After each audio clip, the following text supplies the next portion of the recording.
Alright guys, today I'm going to show you all how I have created my own DIY humidifier for my grow tent. This thing fills it up with humidity in no time flat, and it just comes out of this box right here. Alright, so here are the components to my DIY humidifier.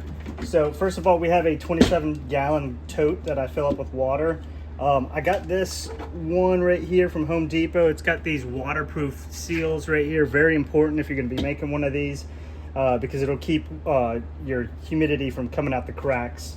So on the top of it, I just installed essentially a flange right here. I got this off of Amazon. On this side, I cut a hole, and you can do that with like, you can kind of melt a hole with like a hot knife or something like that, or you can even jigsaw some of these if you do it right. On the other side, I have this 120 millimeter fan right here. So this is waterproof. It'll hook up here, and it's got a speed setting right here. I keep it on the lowest because it's pretty powerful. You'll see that in just a minute. And then what I have right here is a 6-disc ultrasonic, what is it called? Ultrasonic mist maker. So you can get these off Amazon pretty cheap. House of Hydro makes the best ones, but this is a cheap knockoff from Amazon, and it seems to be doing the trick for me. So the last thing I have here, if I can pull it up, is a humidistat. So this has an outlet right here. And whatever's plugged into the humidity will kick on when it gets to whatever range you want it to kick on at. So I generally keep mine between 88 and 93, something like that, or no, 86 and 93. So it'll turn on at 86, bring it up to 93, and I keep it in that range. You know, I'll lower it sometimes, but I find that this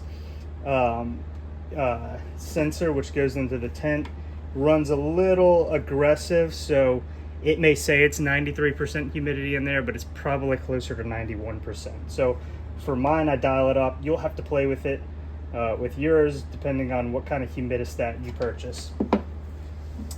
All right, so what I did to build this out here, let me grab this, is I notched out a spot right here, and that way I can feed my ultrasonic disc humidifier through, and it won't get pinched too much. So I'm going to throw that in, show you what that looks like.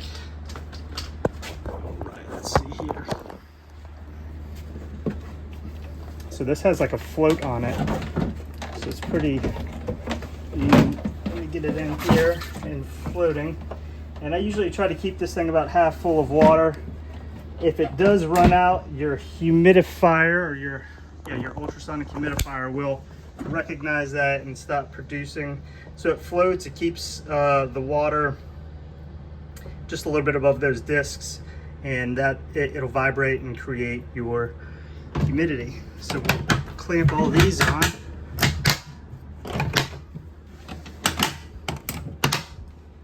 And we're gonna plug this in here.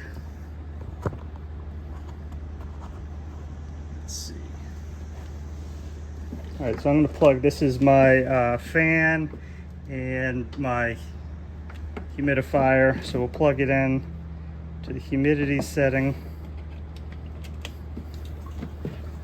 And you can see it kicks on that mist maker there. So I did not plug my fan in yet. I'm gonna go ahead and scoop this in.